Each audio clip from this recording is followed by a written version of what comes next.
Mecônio. O que é mecônio?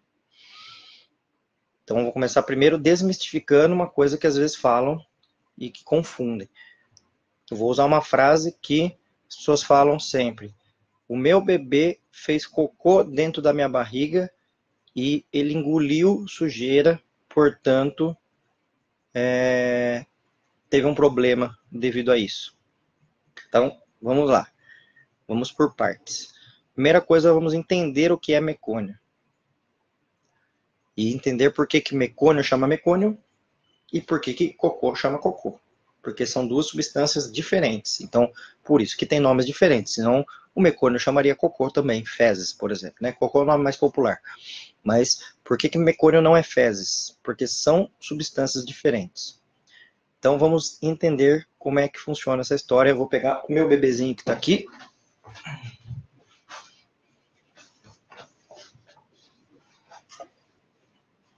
Esse é meu filho, que está sempre me acompanhando aqui para me ajudar.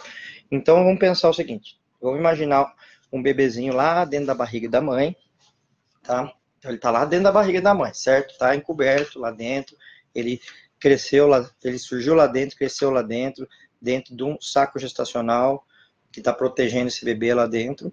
E aí, os órgãos do bebê vão se desenvolvendo lá dentro. O bebê tem, então, o seu intestino, que é todo encaracolado, né? Todo em zigue-zague aqui, como o nosso, né?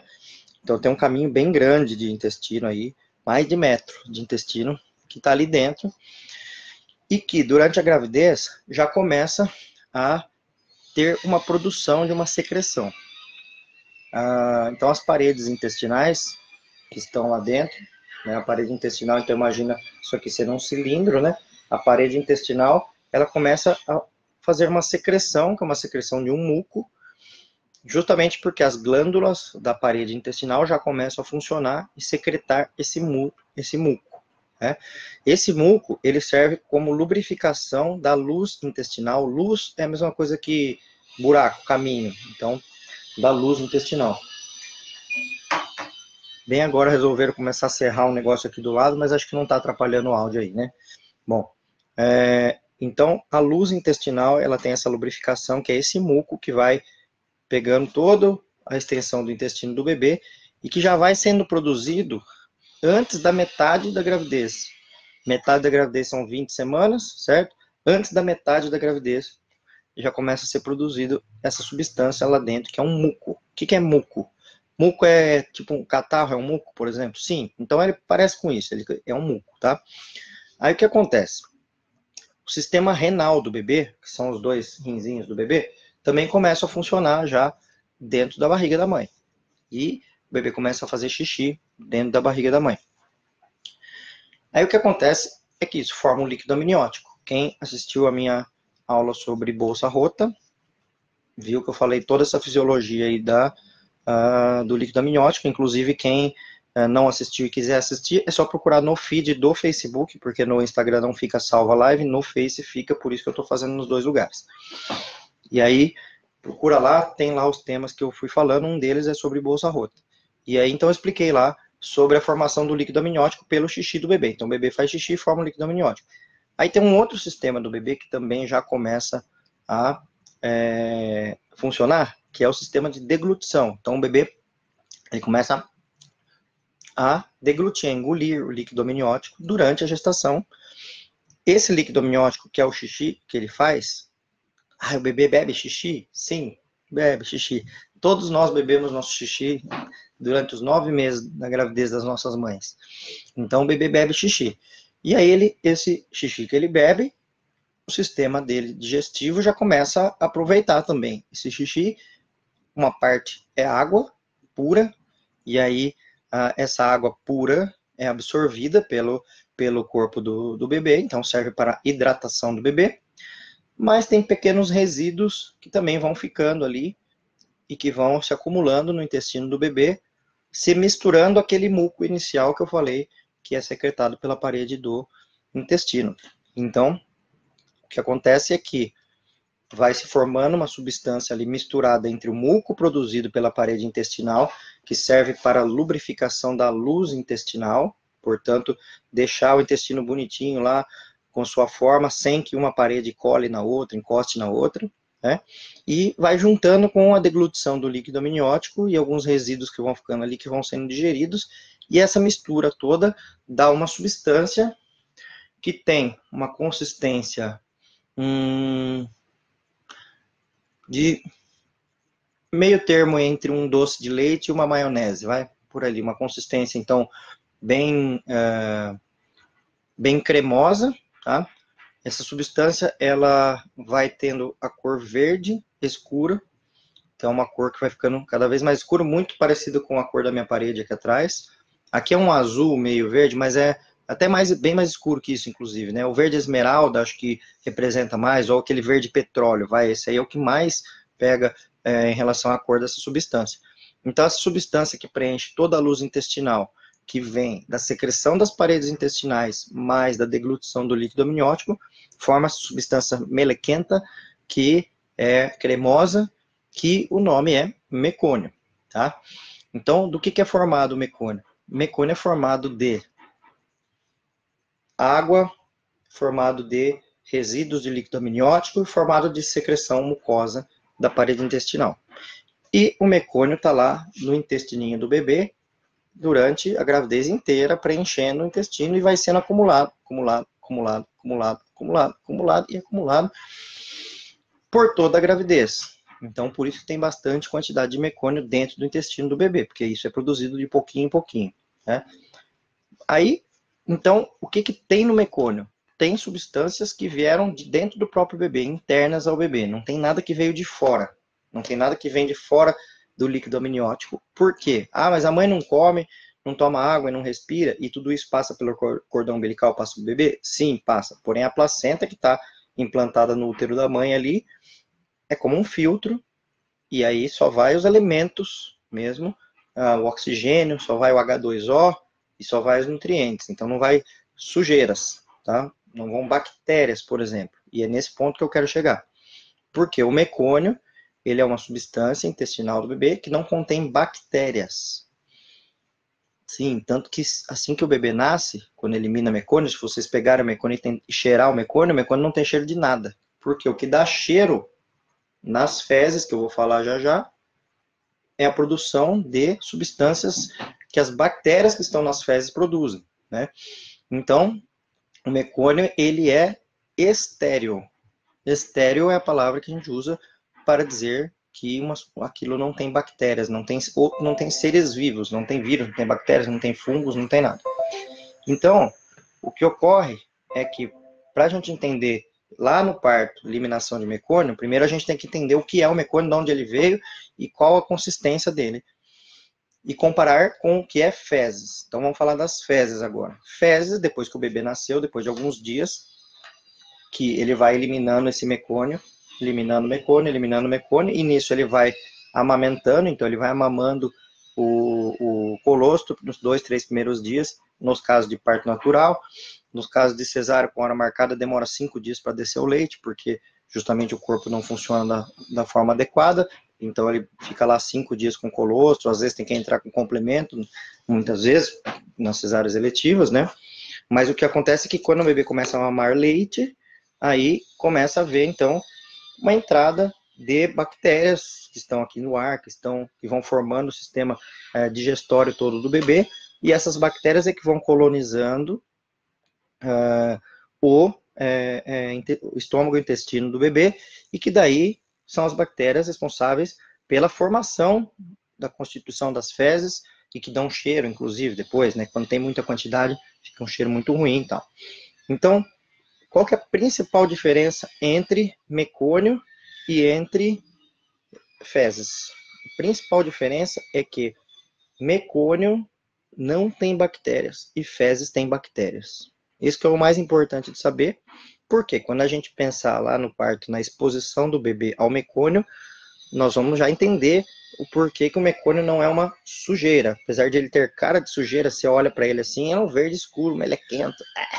Só que ele não é uma sujeira, porque sujeira, na verdade, é tudo aquilo que tem bactéria, que tem fungo, que tem coisas que possam nos contaminar e trazer alguma doença para a gente. Então, esse é um ponto-chave importante para quem chegou agora aqui, que eu vi que entraram umas pessoas novas. Resumindo tudo que eu falei até agora, o mais importante que tem que ficar até agora é mecônio, é uma substância intestinal estéril que vem de dentro do bebê e não tem bactérias, e fezes é uma substância que já foi misturada com ar, misturada com bactérias, e tem bactérias, portanto, é uma substância diferente, por isso que mecônio chama mecônio, e fezes chama fezes, senão o mecônio chamaria fezes também. Então, a frase que eu falei no começo da live, que é, meu bebê fez cocô dentro de mim, paramos por aí, porque bebê não faz cocô dentro da mãe, jamais, é impossível um bebê fazer cocô dentro da mãe, porque o cocô só começa a ser produzido 2, 3 dias depois que o bebê nasce. Então, quando há alguma eliminação durante o parto, é eliminação de mecônio e não de cocô. Beleza? Esse é o primeiro ponto. Então, quem está aqui comigo até agora, passamos o primeiro capítulo do que eu estou falando, diferença entre fezes e mecônio, e a eliminação de mecônio no parto não é eliminação de fezes ou cocô. Beleza.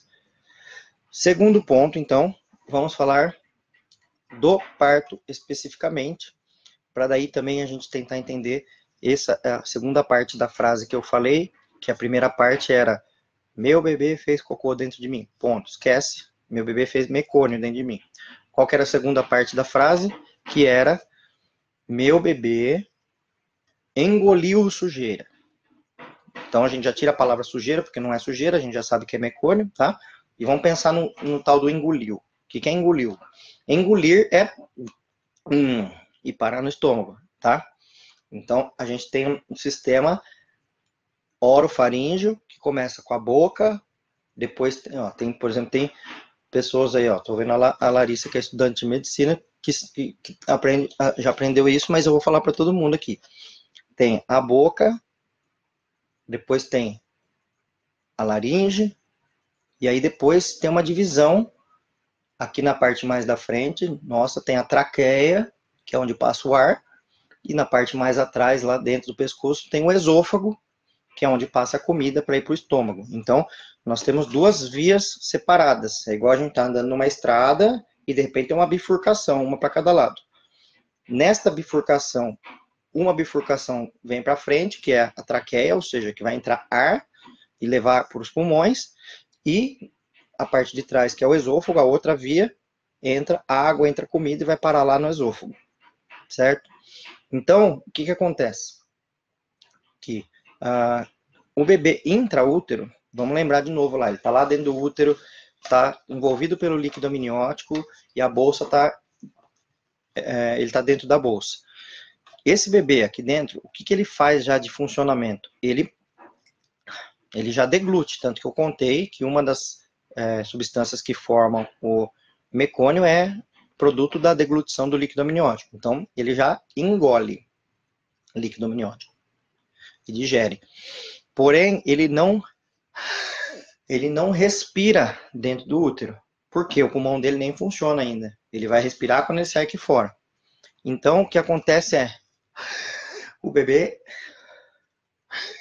não respira intraútero, naturalmente. Portanto, não tem como algo ir parar no pulmão do bebê, e sim algo vai parar no estômago do bebê. Então, nesta frase que a mulher fala, até minha mãe tá aí, a Liette Zorzella, oi mãe. Então, o que acontece? Quando o bebê está intraútero, naquela frase que eu falei inicialmente, meu filho engoliu cocô, o cocô a gente já mudou para mecônio, tá? Mas quando a pessoa fala engoliu, essa parte está certa. Porque a mulher o bebê, ele engole líquido amniótico. Então, isso está certo. Durante a gravidez toda, ele engole. Só que o que acontece? Que tudo aquilo que o bebê engole é digerido no estômago do bebê. Tá? Então, o que acontece é que engolir líquido amniótico, ou mesmo numa eventual eliminação de mecônio, ele vai engolir o mecônio. Então, naquela frase, o bebê engoliu sujeira, a gente vai manter só o engoliu. Por quê? Então, não é o bebê fez cocô, o bebê fez mecônio, e ele engoliu mecônio, não sujeira. Tá? Se um bebê engolir mecônio, o que pode acontecer? Na verdade, o estômago dele não está preparado para digerir mecônio, ele está preparado para digerir leite.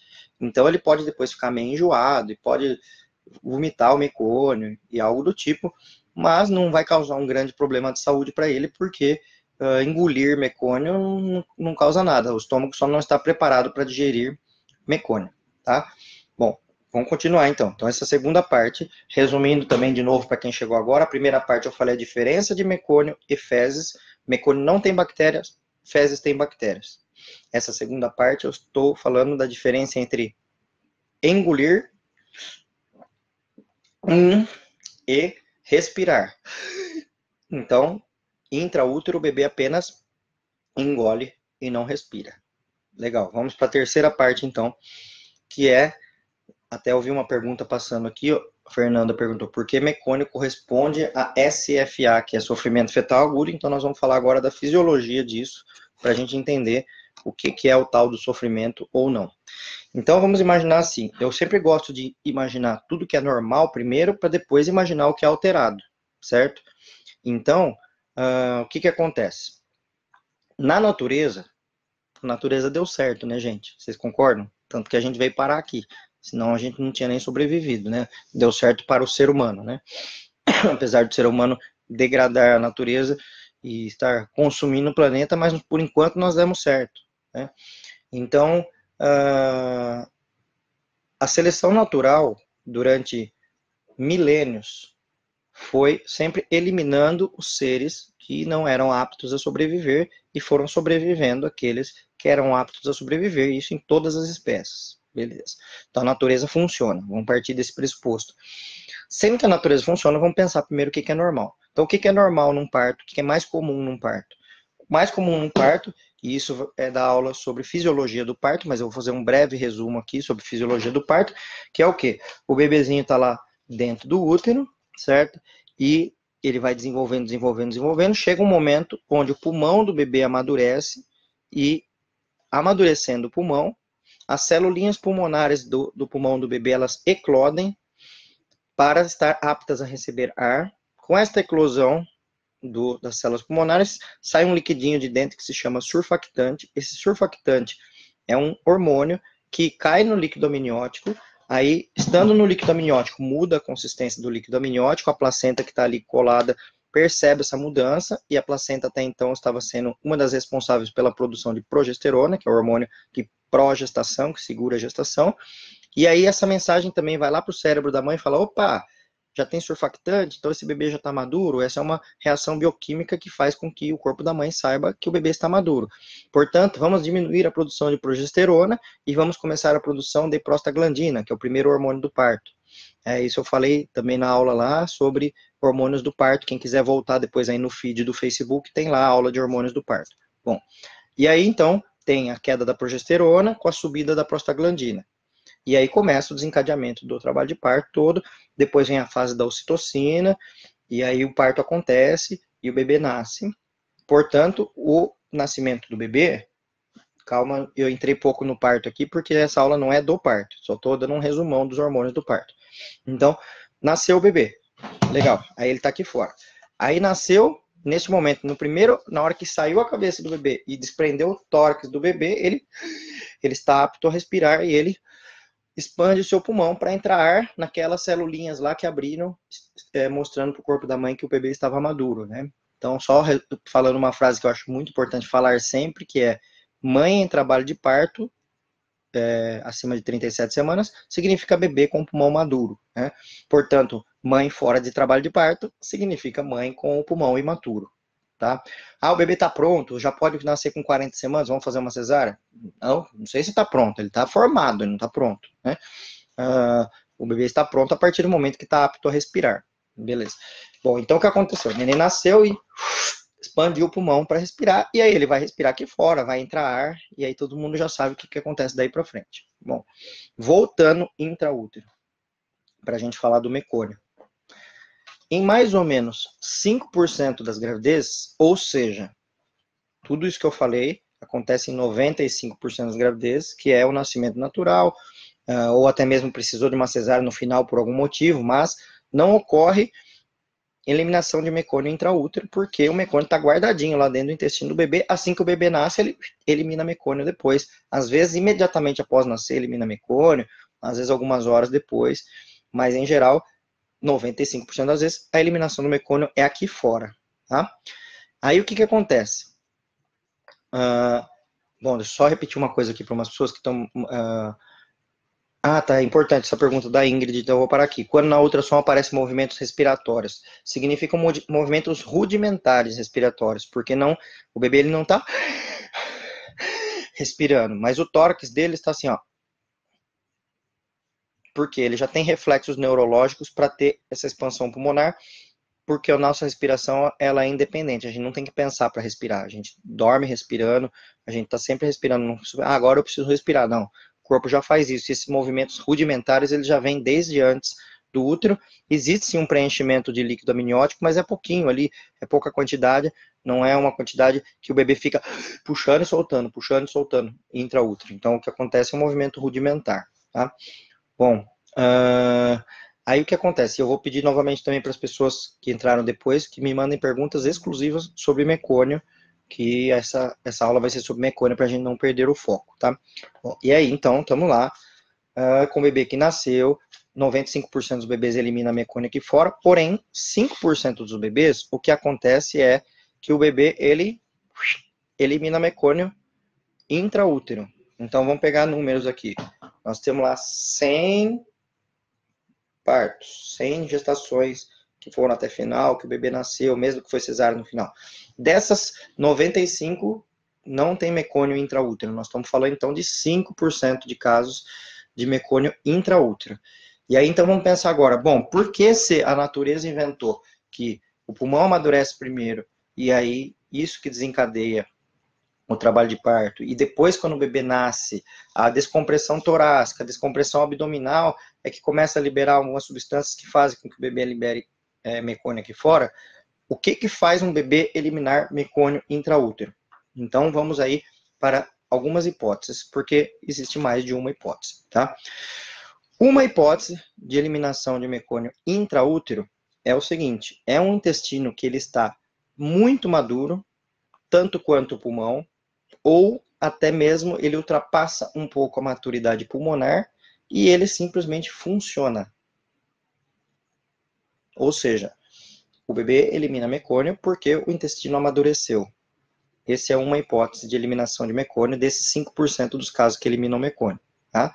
Então, tá lá o bebezinho, intraútero, e opa, funcionou o intestino, eliminou mecônio. Tá? Então, dentro desses 5%, uma turminha aqui vai ser por maturidade intestinal. Tá.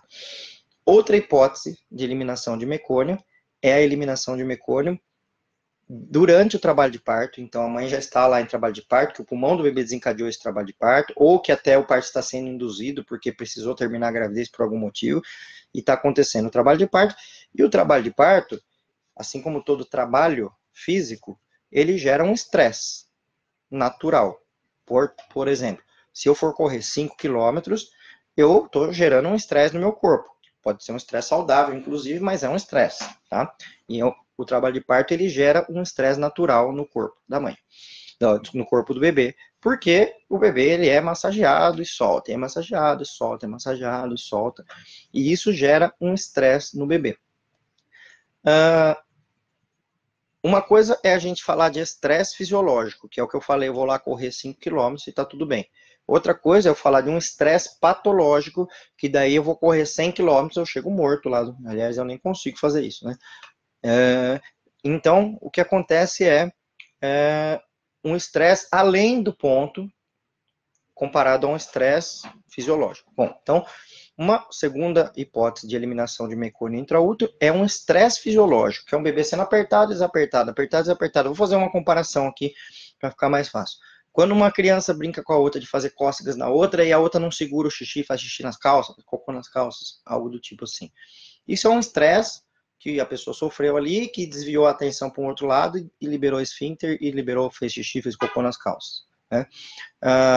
Esta pessoa que fez isso aqui fora, essa criança, ele, até adulto, né, às vezes pode fazer isso, se tomar um susto, por exemplo, o que acontece é, esta pessoa não sofreu um estresse por falta de oxigênio que gerou a eliminação do esfíncter, a liberação do esfíncter. O que acontece é uma eliminação por um estresse que desviou a atenção neurológica do corpo para outro lado, e aquele esfíncter libera e acaba liberando mecônio. Então, a segunda hipótese de liberação de mecônio, dentro daqueles 5% de casos que liberam mecônio intraútero, é um estresse fisiológico do parto. Então, vocês lembram que eu falei que desses 5% que tem eliminação de mecônio, uma parte é por maturidade intestinal, outra parte pelo estresse fisiológico. Então, agora vamos imaginar um mecanismo onde o bebê está lá dentro do útero, protegidinho pela bolsa, pela placenta, e aí começa a haver as contrações do parto, contrações do parto, contrações do parto, e começa a haver um decréscimo da função placentária, lembrando que a placenta está plugada no útero da mãe, que passa água, comida e oxigênio para o bebê, então começa a haver um decréscimo da função placentária, ou seja, diminuindo aquilo que passa da mãe para o bebê. Então, diminui passagem de água, diminui passagem de comida, diminui passagem de oxigênio. Bom, vamos pegar esses 3 elementos, água, comida e oxigênio, e vamos pensar em nós aqui fora, que às vezes fica mais fácil a gente pensar. E aí pensa na cabeça de vocês aí, quanto tempo que demora um bebê, quanto tempo que demora um adulto para morrer por falta de água? Não precisa me responder, mas pensa aí, um tempo lá, X. Quanto que demora um adulto para morrer por falta de comida? Tá, e agora pensa quanto que demora um adulto para morrer por falta de oxigênio? Todo mundo sabe a resposta já, e todo mundo sabe que por falta de oxigênio morre muito mais rápido do que por falta de comida ou por falta de água, certo? Certo. E se a gente for colocar em números, né, ou sei lá, uma pessoa vai demorar dias para morrer por falta de água, dias para morrer por falta de comida, e por falta de oxigênio, em alguns minutos já morre, né? E olha que curioso, o bebê já é um ser humano, e o bebê é a mesma coisa.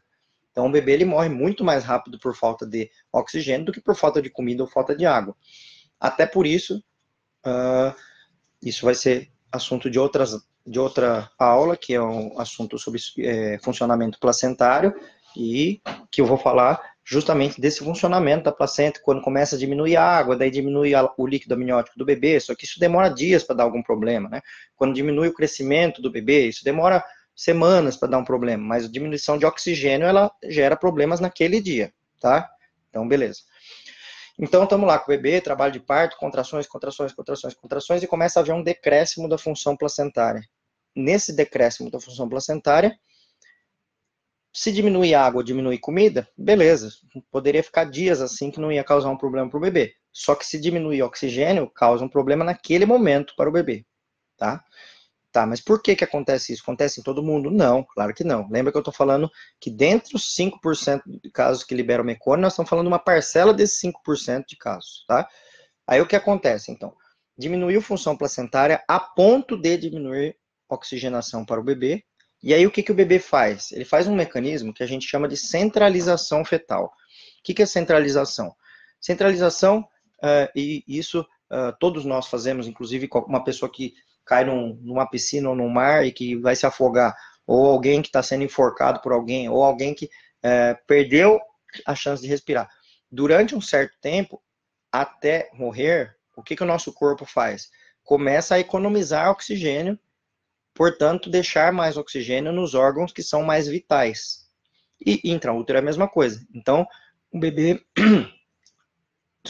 intraútero, se começa a diminuir função placentária, ou seja, diminuir a oxigenação para o bebê, o corpinho dele começa a priorizar órgãos nobres, que são órgãos responsáveis pela vida do bebê. Então, por exemplo, é mais importante para o bebê deixar oxigênio na mão e no pé, ou deixar oxigênio no cérebro? No cérebro, né?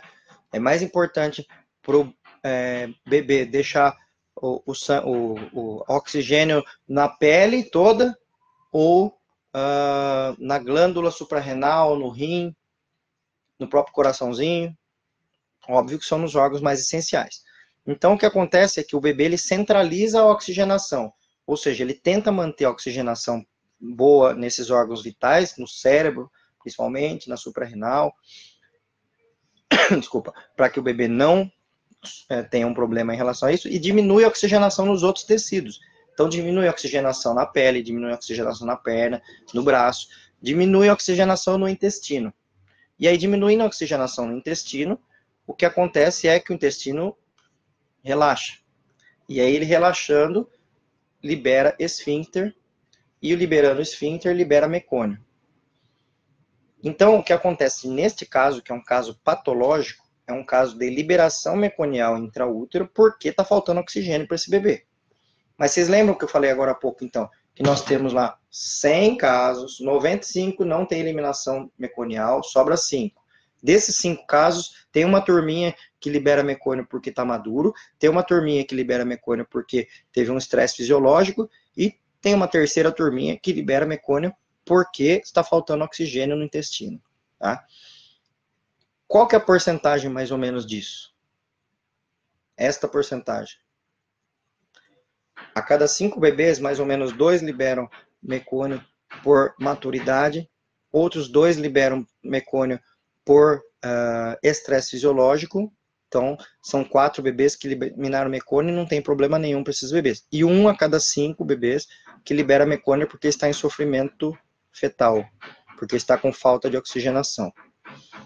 Certo? Legal. Terceira parte concluída. Resumidamente, primeira parte, diferença entre mecônio e fezes, que mecônio não tem bactérias e fezes tem bactérias.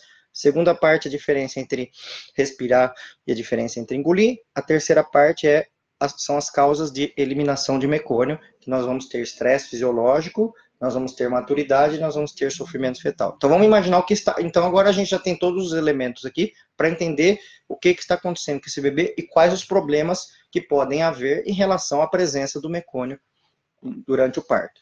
Então vamos imaginar uma situação onde tem um bebê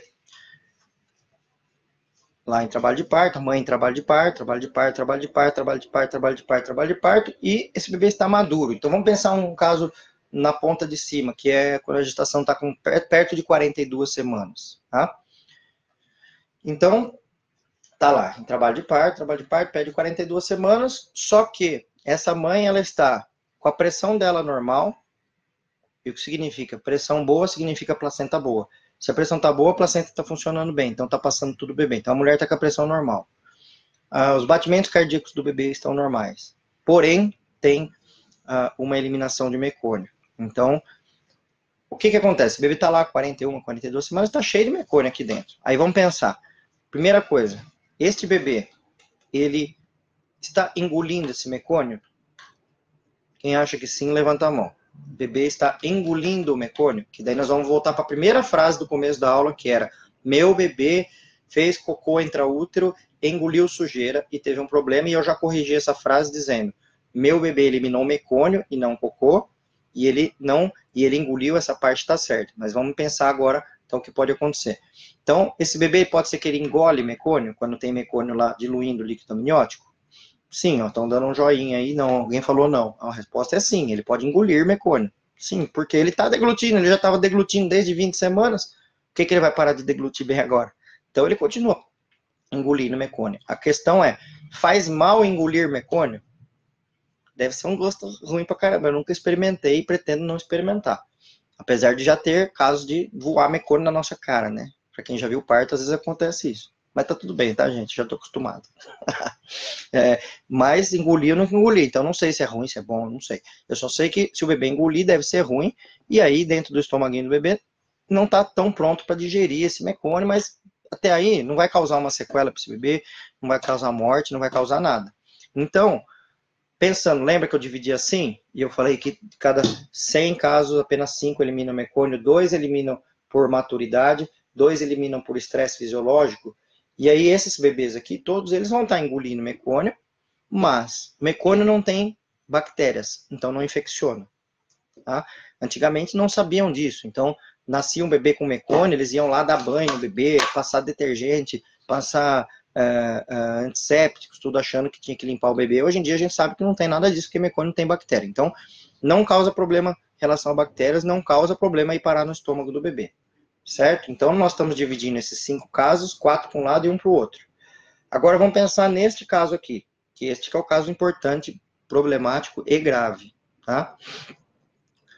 Esse bebê está lá, intraútero, aí a placenta que estava funcionando bem começa a ter um decréscimo na sua função, portanto, começa a diminuir água, comida, oxigênio, e o oxigênio é importante para esse bebê. Diminui o oxigênio, ele centraliza, que foi o que eu expliquei agora há pouco, portanto, ele fica com mais oxigênio no cérebro e menos oxigênio nos outros tecidos, e ele libera mecônio.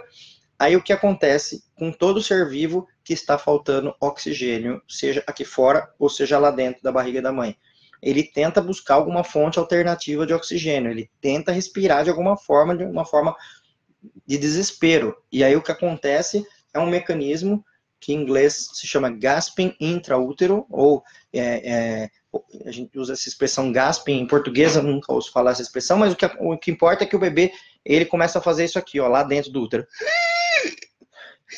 Ele tenta respirar dentro do útero, que é algo que ele não fazia até então, porque até então ele só tinha movimentos rudimentares respiratórios. E aí o que acontece? Que se ele está banhado com mecônio dentro de uma bolsa cheia de mecônio, que começa, além de engolir, parar no estômago, começa a entrar e começa a entupir o pulmão do bebê. Isso é grave. Por quê? Além de esse bebê já estar com falta de oxigênio, e por isso é que ele está aspirando o mecônio, a hora que ele sair aqui fora e ele tiver que respirar, o pulmão, a traqueia dele, os brônquios e o pulmãozinho dele está tudo entupido com uma substância viscosa que entope o pulmão e que dificulta ele respirar. E uma coisa é a gente, médico, conseguir ajudar um bebê que precisa respirar e que não está respirando porque o pulmão não está expandindo, mas não tem mecônio. Então a gente passa um tubo nesse bebê, entuba o bebê e coloca oxigênio dentro do pulmão. Uma coisa é isso. Outra coisa é um bebê que já está com o pulmão entupido de mecônio, e o mecônio é viscoso, como eu falei lá no começo, ele é consistência de creme de leite, consistência de maionese, ele entope tudo, e aí é um bebê que já está com falta de oxigênio, ainda por cima está com as vias aéreas entupidas aqui fora. Então o que acontece, esses bebês, daqueles 5 que eu falei, um bebê, ele tem uma chance muito grande de não sobreviver, porque não tem como respirar aqui fora. Quanto mais grave é esse caso, mais chance de não sobreviver, inclusive isso pode acontecer intraútero, mas não porque ele aspirou o mecônio, porque intraútero não está causando um problema a aspiração, ele não precisa do pulmão para aquela hora, porque intraútero acabou o oxigênio mesmo, e aí o bebê foi a óbito, e quando ele nasce ele está com o mecônio. Mas pode também gerar aqui fora óbito, um bebê que nasce vivo e que não consegue respirar, não consegue ventilar, e que algumas horas depois, ou alguns dias depois, pode ir a óbito. Então, separando. Aí, ó, a Ingrid falou, SAM é reversível. SAM, para quem não sabe, é síndrome de aspiração meconial, que é justamente isso que eu estou falando agora. Logicamente, que se um bebê aspira muito mecônio, ele tem menos chance de sobreviver. Um bebê que aspira pouco mecônio, ele tem mais chance de sobreviver. Portanto, sim, síndrome de aspiração meconial pode ser reversível desde que ela seja menos grave, né? Então, vamos pegar de novo lá aqueles casos, que daí eu já vou responder a Leide, que falou assim, como o médico sabe que o bebê aspirou mecônio e tal, vamos entender como é que a gente sabe essas coisas. Então, nós temos lá 4 casos onde o bebê nasce melecado com mecônio, portanto, mas não acontece nada com ele, e um caso que esse bebê aspirou e entupiu de mecônio. Tá? Legal. Então, essa foi a outra parte dessa explicação. Agora nós vamos para... Essa foi a 4ª parte, nós vamos para a 5ª parte, que eu vou explicar, então, como que eu sei, eu médico, ou a enfermeira, ou as pessoas que sabem disso, estudam sobre isso, sabem que um é um problema e o outro não é um problema. Então, o seguinte, já faz pelo menos 1 século que a medicina descobriu que se eu escutar o coraçãozinho do bebê, deixa eu pegar um aparelhinho aqui que eu tenho. Então, se eu escutar o coração do bebê dentro do útero da mãe, e aí eu tô lá escutando o coração do bebê. Vamos ver.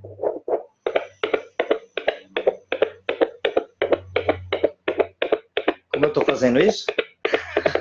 Tô fazendo isso. Mas é só para simular o batimento. Então eu tô lá escutando o coração.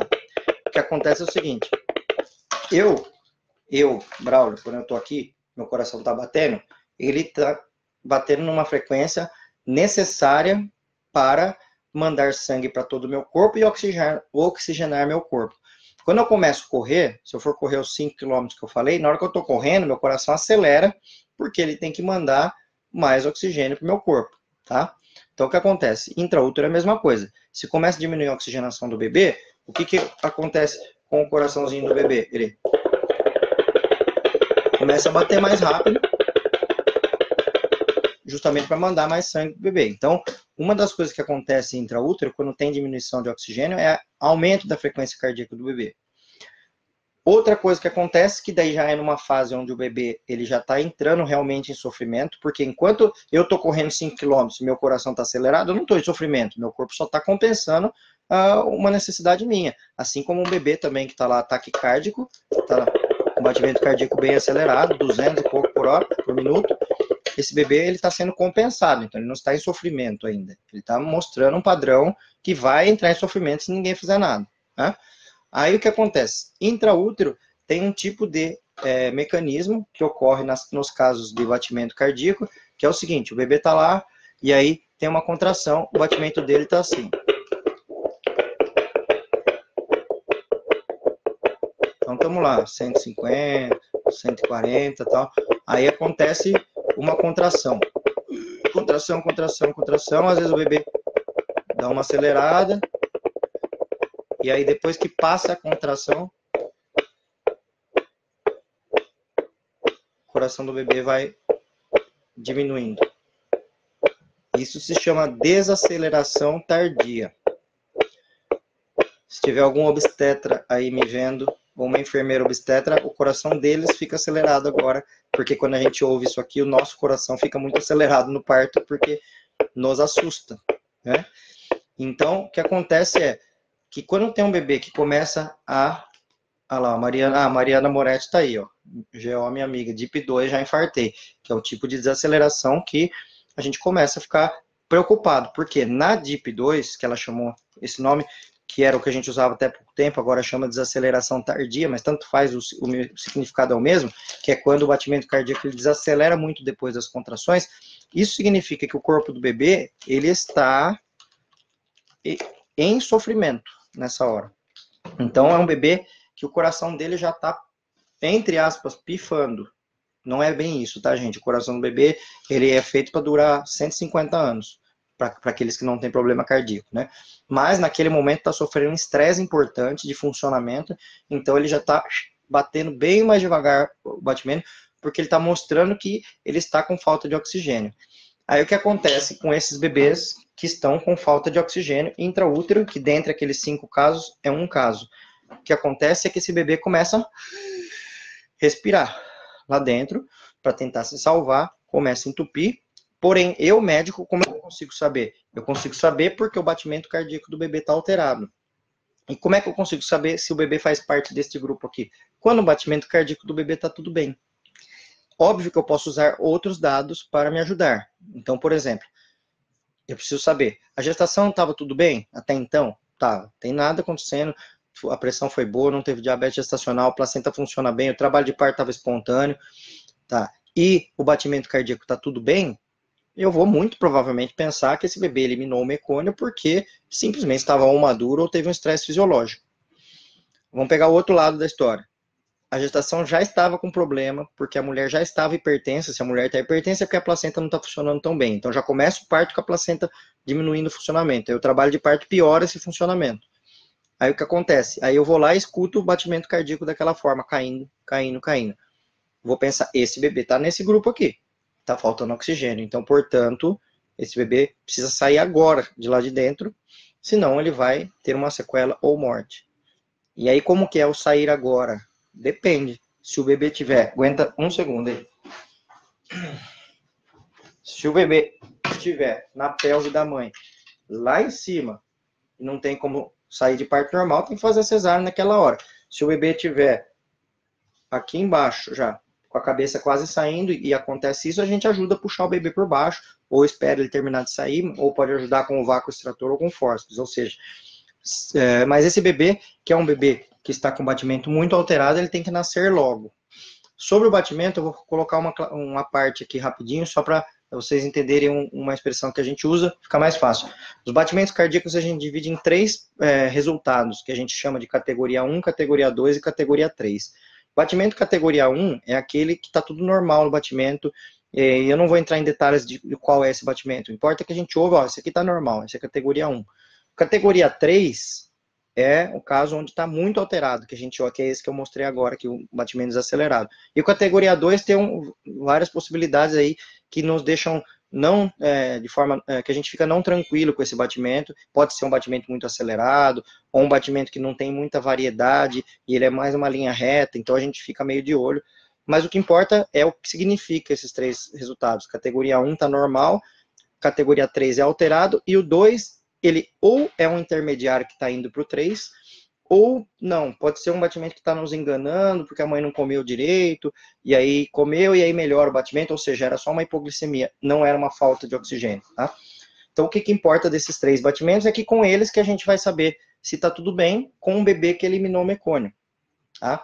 Então, resumindo essa quinta parte, se o bebê eliminar mecônio e tiver categoria 1 batimento, a gente coloca ele nesse grupo e pensa, tá tudo bem com esse bebê. Se o bebê tá batimento categoria 2 ou 3, que é o intermediário ou alterado, a gente coloca esse nesse grupo e pensa, esse bebê não está bem, esse bebê precisa nascer.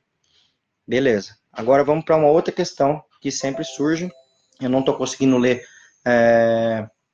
tudo que vocês estão escrevendo aqui, mas o que acontece é o seguinte. Eu imagino que alguém já até perguntou isso. Como é que a mulher sabe que tem mecônio? Tá? Então, tem duas questões. Primeiro é quando a bolsa está íntegra e segundo é quando a bolsa está rota. Quando a bolsa está rota, ou seja, rompeu a bolsa, aí é fácil, é só ver a cor do líquido. Se a cor é transparente, não tem mecônio. Se a cor está verde, é porque tem mecônio. Certo? Certo. Até que se prove o contrário, a gente não sabe se esse mecônio ele é do grupo que está tudo bem ou do grupo que está tudo mal. Né? Então, quando tem uma eliminação de mecônio, o ideal é ir para o hospital. O ideal é ir fazer uma cardiotocografia, que é esse exame que vai dividir o batimento entre categoria 1, 2 ou 3 para a gente saber se está tudo bem, certo? Com a bolsa rota, tá? Agora vamos pensar com a bolsa íntegra. Não rompeu a bolsa ainda e a mulher já está em trabalho de parto, que daí vão ser 90% dos partos são assim. Então a maioria dos partos é com a bolsa íntegra.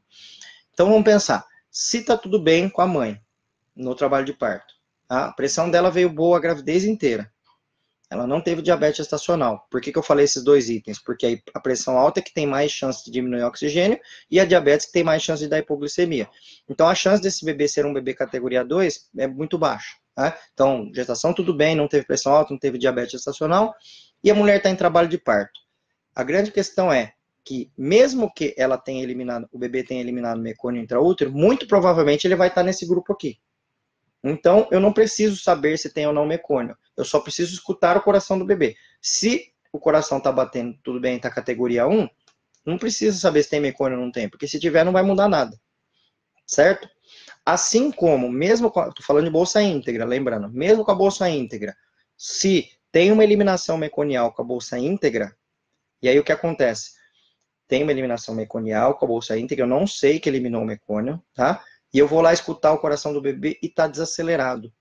Para mim também não vai importar se tem mecônio ou não tem, porque se o coração está desacelerado, está faltando oxigênio para esse bebê do mesmo jeito. Então, um batimento cardíaco categoria 3, eu não preciso saber se tem mecônio, pode estar com a bolsa íntegra. Que esse bebê tem que nascer do mesmo jeito, e se não tiver eliminado o mecônio, melhor. Aí eu vou até evitar que ele elimine, mas se tiver eliminado, mais rápido ainda tenho que tirar esse bebê, para justamente ele não aspirar o mecônio e também para ele conseguir respirar aqui fora. Né? Então, com a bolsa íntegra, se eu tenho os dois extremos, tanto categoria 1, não me importa se tem mecônio ou não, categoria 3 também não me importa se tem mecônio. Vai me importar se eu tiver um batimento cardíaco categoria 2, que é o intermediário. Por quê? Vamos imaginar a situação.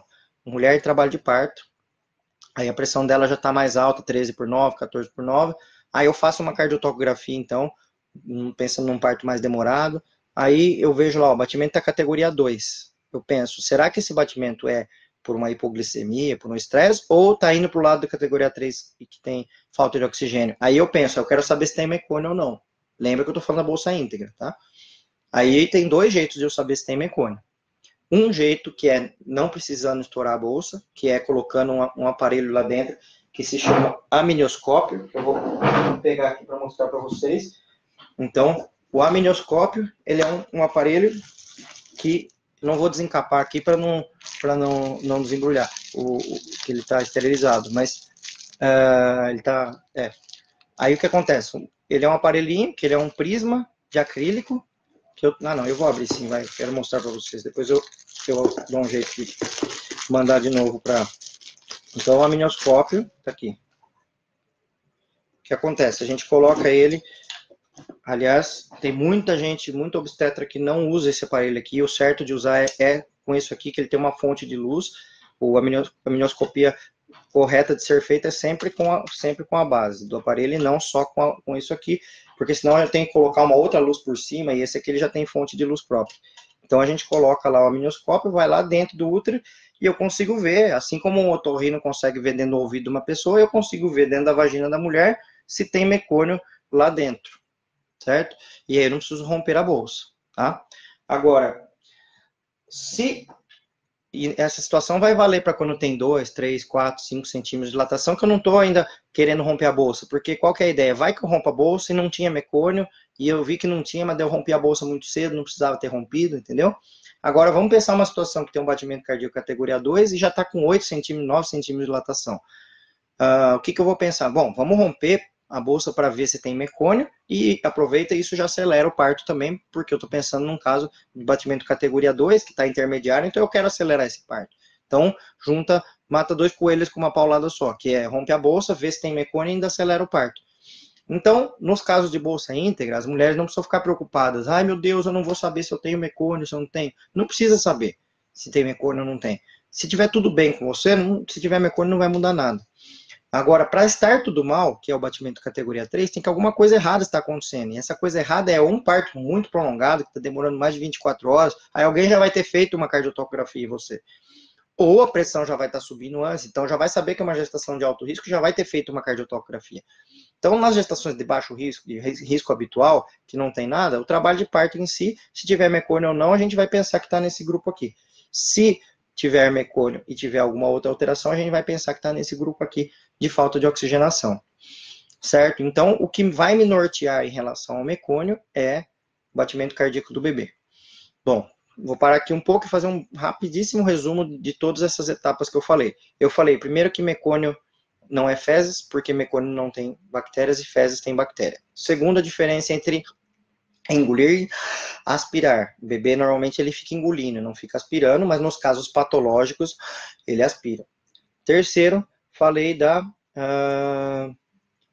dos casos de eliminação meconial. Então, você tem os estresses fisiológicos, as maturidades e os casos de sofrimento fetal, que são os casos que o bebê aspira.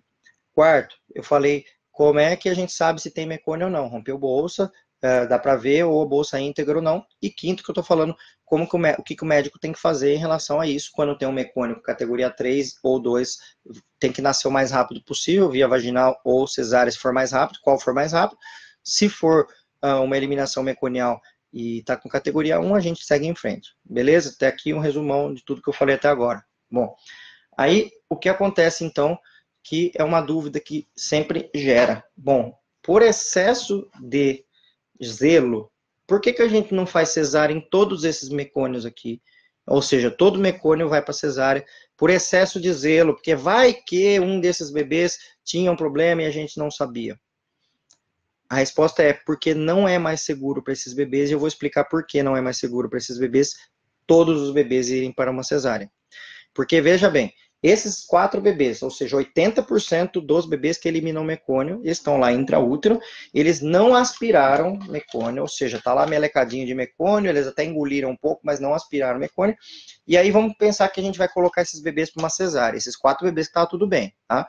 Então nós vamos para uma cesárea. Quando vai para uma cesárea, a mãe toma uma raquianestesia, que é uma anestesia na coluna, que cai a pressão da mãe. Necessariamente cai, porque quando toma raquianestesia cai a pressão, o anestesista tenta controlar tal, mas normalmente cai a pressão dela. Aí, lembra que eu falei que pressão boa é placenta boa? Então, pressão baixa diminui fluxo placentário, diminui a oxigenação para o bebê.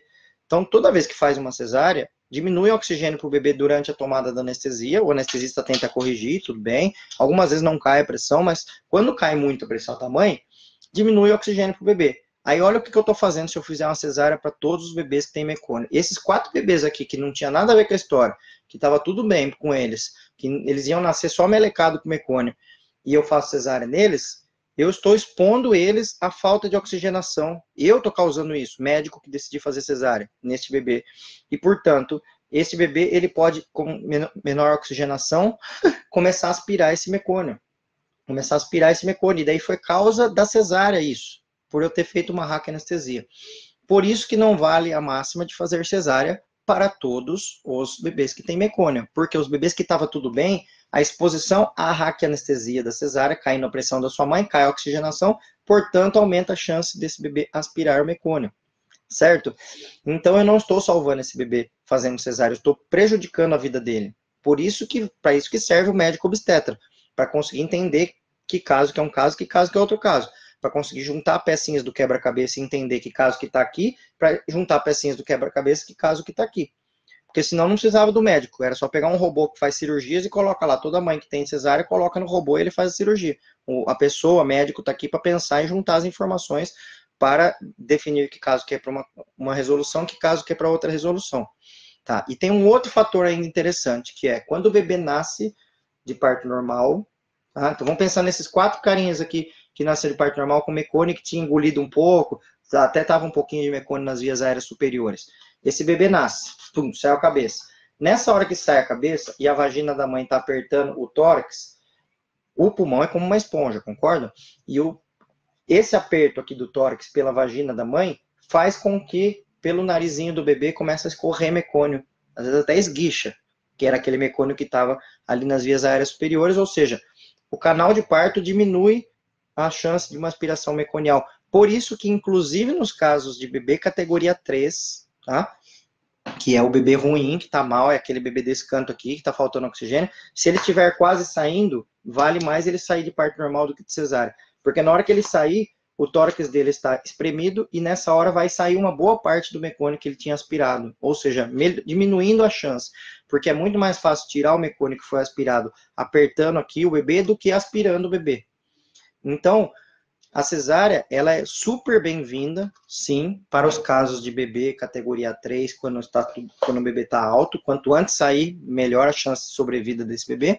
Porém, nos bebês que estão quase saindo de normal, é melhor sair normal. E em todos os outros casos onde o bebê está categoria 1, é melhor que seja parto normal para a mãe não tomar uma raquianestesia e não cair sua pressão e eu não expor esse bebê à falta de oxigenação.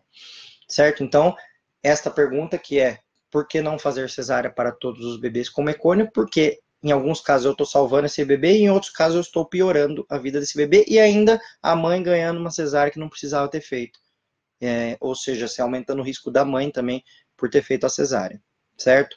Bom, uma outra questão que eu quero falar com vocês de mecônio é um procedimento que se chama amnioinfusão, que é o seguinte. Me falaram aqui mecônio grau 1, 2, 3, 4, vamos explicar sobre isso. Pode ver que eu nem falei disso ainda, porque isso é menos importante. Antigamente acreditava-se que quanto mais mecônio, mais sofrimento. E hoje a gente já sabe que a maioria dos mecônios nem é sofrimento, para começar, e segundo que a quantidade de mecônio não tem a ver com quantidade de alguma coisa acontecendo. Então, mas a gente pode graduar o mecônio, sim. Se sair uma aguinha só bem verdinha, assim, transparente, isso é um mecônio uma cruz, ou mecônio não particulado, que é um mecônio que tem pouco mecônio. E vamos pegar o outro extremo, que seria o que ela chamou de grau 4, ou 4 cruzes, ou mecônio espesso, que é aquele mecônio que já tinha pouco líquido intraútero e saiu muito mecônio e fica uma meleca verde. E aí tem graus entre esses mecônios. O que importa da consistência do mecônio não tem a ver com o grau de gravidade do que esteja acontecendo. O que importa é, nos casos de bebê categoria 3, que é aquele que está mal, se ele aspirar, quanto mais ele aspirar e mais grosso for o mecônio, pior é, obviamente, tá? Mas não significa que um bebê que está do lado de cá, que é o bebê que estava tudo bem, se ele tiver muito mecônio e ele não aspirar, tanto faz se ele tem muito, se ele tem pouco, que não vai mudar nada. Mas lembra que eu falei que eu ia falar sobre amnioinfusão? Amnioinfusão, infundir líquido amniótico. É um procedimento que pode ser feito em alguns casos, por exemplo, vamos supor num caso de categoria 1, que é um bebê que estava tudo bem, que ele eliminou mecônio só por maturidade ou por estresse fisiológico, e este bebê está lotado de mecônio lá dentro, mecônio, muito mecônio. Eu penso, putz, será que eu vou deixar esse bebê lá dentro com tanto mecônio? Vai que esse bebê vira um bebê categoria 3 e aspira todo esse mecônio que tem lá dentro. Então, o que eu posso fazer, eu como obstetra?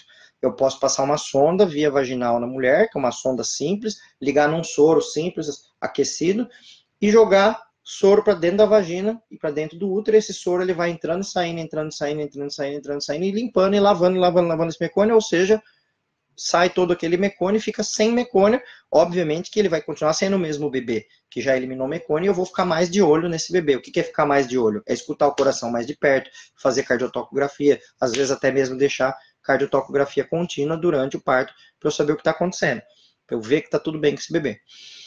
Então, existe esse procedimento amniofusão, é raro a gente precisar fazer, porque tem que coincidir de ter muito mecônio e ser categoria 1, então, se eu falei que 5% só dos casos tem eliminação de mecônio, desses 4, a gente vai continuar o parto sempre, uma pequena parcela desses que vai ter muito mecônio, então a minifusão é raro a gente precisar fazer. Que eu me lembro, eu faço 1 ou 2 no ano inteiro, assim, é raro, mas existe esse procedimento, é importante saber que existe. Bom, com isso, até agora, eu falei tudo que eu queria falar sobre mecônio com vocês, eu vou fazer um breve resumo, tentar em 1 minuto esse resumo, para daí vocês me fazerem perguntas. Então, eu falei primeiro que mecônio não é fezes, mecônio é mecônio, fezes é fezes, por quê? Mecônio não tem bactérias, fezes tem bactérias. Segundo, eu falei a diferença entre aspirar e engolir. Terceiro, eu falei quais são os tipos de eliminação meconial, as hipóteses de eliminação meconial, que aí eu dividi naquele grupo lá 4-1, que seria 2 casos de estresse fisiológico, 2 casos de maturidade e 1 caso de sofrimento fetal real, tá? Depois eu falei, como é que a gente faz para saber que tem mecônio ou não? É só ver a cor do líquido. Se a bolsa estiver rota, olha a cor do líquido. Se a bolsa estiver íntegra, aí eu posso passar o amnioscópio. Quem chegou agora não viu, que é isso aqui. Tem gente que fala que parece o aparelho de otorrino, de ver ouvido, e parece mesmo, o mecanismo é mais ou menos o mesmo, só que é para olhar dentro da vagina. E posso ver se tem, se tiver com a bolsa íntegra, ou posso romper a bolsa e ver se tem mecônio. E depois, por último, eu falei o que o médico tem que fazer com isso, o que a mulher tem que fazer, o que a enfermeira tem que fazer. Se tiver uma bolsa rota e mecônio, a gente tem que fazer uma cardiotocografia. Se eu colocar o bebê nesse grupo aqui, eu espero o parto normal. Se eu colocar nesse grupo de cá, se sair mais rápido via vaginal, vai, se não faço cesárea. E eu evito fazer cesárea para esses bebês aqui, porque eu posso prejudicar a vida deles fazendo cesárea. Certo? E por último, eu falei dessa exceção aí, que é a questão da amniofusão, caso precise ser feito em alguns casos, para vocês saberem o que é. Beleza, então, fechando essa questão toda, eu vou pegar a primeira frase dessa aula, que foi: meu bebê fez cocô dentro da minha barriga, e engoliu sujeira, portanto, teve um problema. Agora, vamos consertar a frase inteira. Meu bebê fez mecônio, não cocô, porque cocô tem bactéria, mecônio não. O meu bebê engoliu, beleza, mas se engoliu não é um problema. Ele, isso é sujeira? Não é, porque não tem bactérias. Então, pode dar um problema? Pode, se ele estiver nesse grupo. Se estiver nesse grupo, não dá problemas. Bom, no Facebook, gente, eu vou pedir uma desculpa pro pessoal do Facebook, que é o seguinte, meu notebook, ele tá dizendo que vai acabar a bateria, eu tô sem o carregador aqui. Quem tiver Instagram e tiver no Facebook, vai pro Instagram, que eu vou terminar as dúvidas lá, eu vou tentar ver o quanto que ainda dura aqui a minha bateria, por justamente eu estar sem o carregador. Deixa eu ver, eu não trouxe mesmo. Mas vamos aí, agora vamos ver perguntas. Desculpe quem tem o Facebook e que eu vou acabar aqui e não tenha Instagram, mas quem tiver, vai todo mundo pro Instagram, que o Instagram ainda vai ficar rolando. Bom, agora eu vou voltar também numa regra que eu criei aqui pra gente se organizar aqui, que tem bastante gente, né? Que eu falei, a partir do momento que eu vou abrir as dúvidas, eu vou começar a ler as dúvidas agora aqui, porque eu não vou conseguir voltar o que todo mundo escreveu lá em cima, e eu só vou responder dúvidas de mecônio hoje, porque é o tema, né? Ó, então a Ingrid está perguntando, categoria 2, mais mecônio espesso, melhor intervir? Sim. Categoria 2 e mecônio espesso, melhor nascer naquela hora ali. É interessante. Pode até ser feita uma amniofusão para fazer um teste e ver se realmente continua a categoria 2 ou não, mas em geral, sim. É melhor intervir. Se estiver fácil para nascer normal, acelera o normal, senão a cesárea é a melhor opção. Vamos ver. O que mais? Lembrando que eu não vou responder perguntas mais, porque eu fico até ansioso, fico angustiado que eu não respondo algumas perguntas, mas nós combinamos aqui desde o começo, quer dizer, eu imagino que vocês combinaram comigo também, que eu só vou responder pergunta de mecônio, tá? As outras perguntas todas eu vou respondendo conforme os temas vão acontecendo. Ó, a Carol tá perguntando, Carol Ribas, amniofusão serve para todo grau de mecônio? Melhor que ir para cesárea? Então, a questão é o seguinte, Carol, espera aí só um pouquinho que agora, só um segundinho aqui que, espera aí, o que aconteceu? Ah, não, tá aqui. Achei que já tinha caído o Facebook, não. Então, o que acontece? Ó, gente, o que eu vou fazer, inclusive, aqui no Facebook, que realmente vai acabar a bateria agora sei lá, segundos. Eu vou salvar a live no Facebook, senão ela não vai ficar salva. Desculpe, gente, do Facebook, eu vou sair, eu vou ficar só no Instagram, respondendo as dúvidas, mas eu acho que eu já falei praticamente tudo que eu gostaria de falar. Então, tchau, pessoal do Facebook. Um beijo para todo mundo. Espero que algumas pessoas tenham o Instagram e consigam migrar para ver as dúvidas. Eu vou encerrar o vídeo no Face. Senão não vai... No dia que eu descobri que aqui você morava, algo mudou em mim.